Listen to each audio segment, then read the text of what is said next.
For the last year, my family and I have traveled around the country in our RV. We're a family of 6 with 2 dogs, and a lot of people have asked us, you know, how we organize all of our stuff and what that actually looks like. So today we're moving out of our RV and into our house because we're done with our trip. But before we did that, I wanted to share with you 3 different videos on how we organize our stuff. Actually, I think I'm gonna do 4.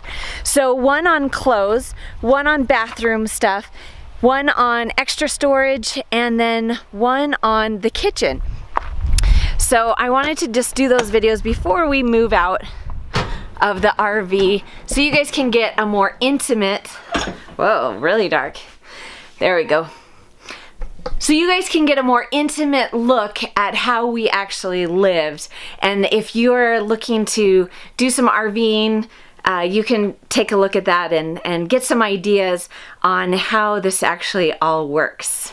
And I also wanted to mention that I've done a full RV tour where you can see just the whole RV in whole. And I'll leave you a link right here on where you can check out that whole video. We're here in the master bedroom and I'll show you where we stored our clothes. So we've got here, this is our closet. And these are our 2 drawers. I'm not gonna show you these ones because this is my underwear drawer and sock drawer, and it has like swimsuits and stuff in that, and you don't really need to see that. And then this one is Michael's. So we each have a drawer that holds, you know, our intimates. And then this is our closet. Now, just to FYI, I have not like organized this at all. I haven't like cleaned it up. This is exactly, how we left it. You know, this is like lived in, very lived in. So no judgments on my lack of organization. So like I said, this is our closet, and I get more of the closet than Michael. So, you know, it's not really 50-50. It's, you know, these are my clothes, these are Michael's clothes. He did bring suits on the trip, and then also in this section he has the boys' church clothes. So it's not even all of his clothes. So he definitely had less clothes on the trip than I did.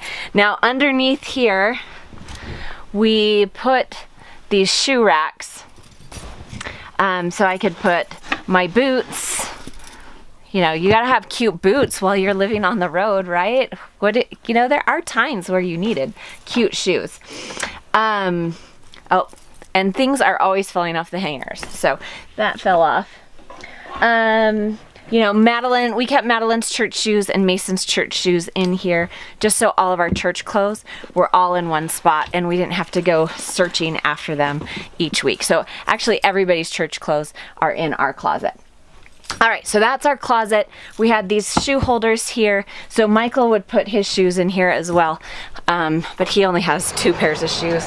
I have a lot more pairs of shoes. So I also used these.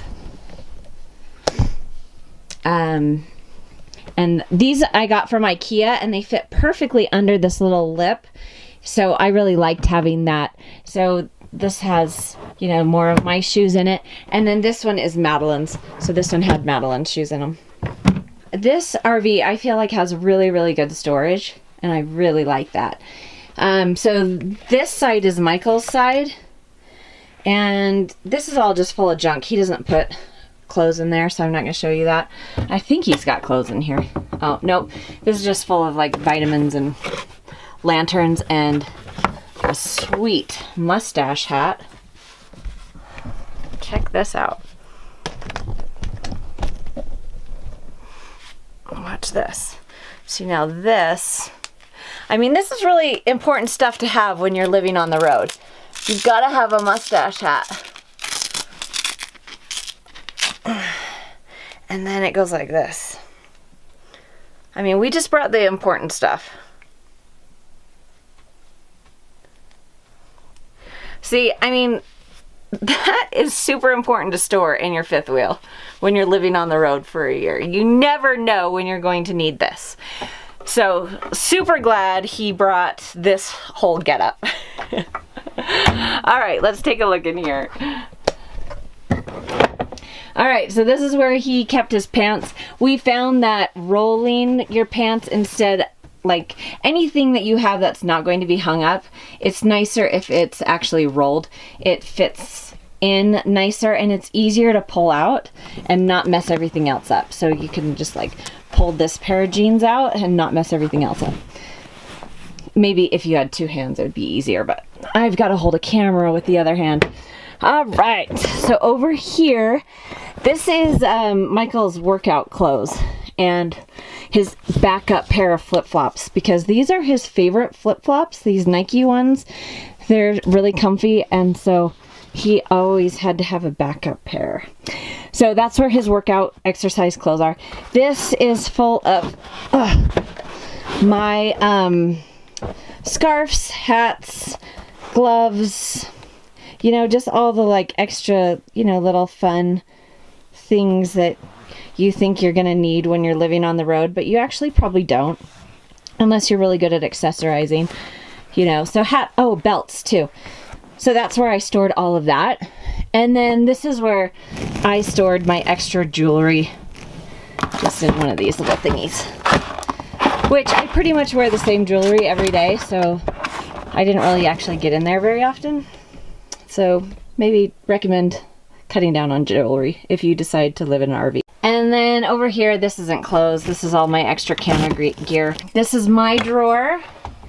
And I have quite a bit of stuff in the wash right now. So I have like probably, I'd say 3 more pairs of pants than this, because I'm wearing one and I think 2 are in the wash. So, so this is where I put, like, you know, this is a skirt, I think. Yeah. And, you know, shorts. Oh, I'm missing a pair of shorts too. So there's 3 things missing, I think. So this is where like pants and skirts go that I'm not hanging up. And then this is like my undershirts and tank tops and stuff that go under shirts. And then down here, I know it's not clothes again, but it's part of like our storage. So this is where we are keeping nail polish and nail stuff, which is a little excessive to have such a big box. I wouldn't recommend bringing so much nail polish. Not necessary. This is just tape, all different types of tape. There's, you know, painter's tape, packing tape, duct tape in there. This is like slips and pantyhose. Again, probably too many, but I just took it right out of my closet and put it right in here. Same with the nail box. I took it right out of the bathroom and put it right into here. So I would probably downsize that. And then batteries.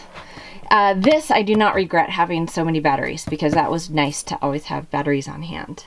So I think Maya has actually already taken all of her clothes out back here, so you're not going to be able to see her stuff, but this is just kind of giving you the gist of what we did for clothes storage. During the winter or colder months, we have these hooks here so the kids could put their winter coats there, and it was a nice spot because they could dry out really easily and easily accessible. Okay, so this is the kids' bedroom. We have a toy hauler, so this back goes down, and it's really meant for things like motorcycles and four-wheelers to be parked back here while we're driving, and then it makes it really nice. These make into a bed, but to see more about that, you can see that other video that I made. Now, this toy hauler did not have this storage area here. We added this. It's from IKEA, and I originally started with hanging rods. You can see that I had added a hanging rod here, and the kids had hanging clothes, so 2 kids would share up here, and then there was another hanging rod about halfway down, and the kids would share there, and then there were 2 baskets that at the very bottom that they had to share, and that did not work out very well. We found that rolling clothes works so much better. Now, Reese is really good at rolling his clothes because he likes clothes. And so he wanted to optimize the amount of clothes he could bring on this trip. So all of his clothes are completely rolled and tidy, and his always stayed like this. So each child got 2 baskets, and you can see how much you can actually fit in these 2 little baskets, which was really nice.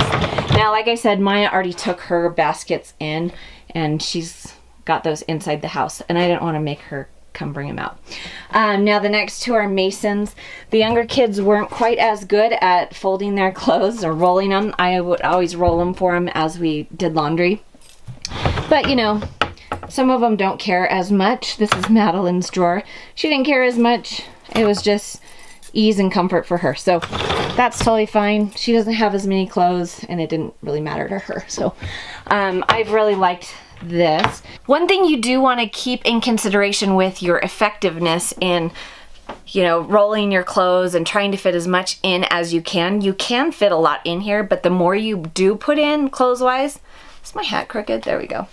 The more you put in here clothes-wise, the heavier it's going to be. So you do have to keep that in consideration, because it's really easy if you're living in this full time to get overweight on your RV, and then it's going to cause things like blowouts and just, you know, all sorts of issues with the RV. So I would err on the safe side and go less clothes rather than more clothes. Now, as I say that, I'm going to show you how excessive with clothes we were. I don't really feel like we were excessive, but under this sink here was unused space for the kids' bathroom stuff, and so each of the kids actually got a shelf, but it looks like they've already cleaned that out. So Reese got one of these shelves and Maya got the other, and then the younger kids were here, and this is where the younger kids keep their jammies. So these are all Madeline's jammies. This looks like Mason's jammies plus some clothes he didn't want to put away. So, and then these were the kids' shoe drawers, again from IKEA, the same type of drawers that are underneath my bed. But 3 would fit here, so we gave Madeline one of the ones under my bed.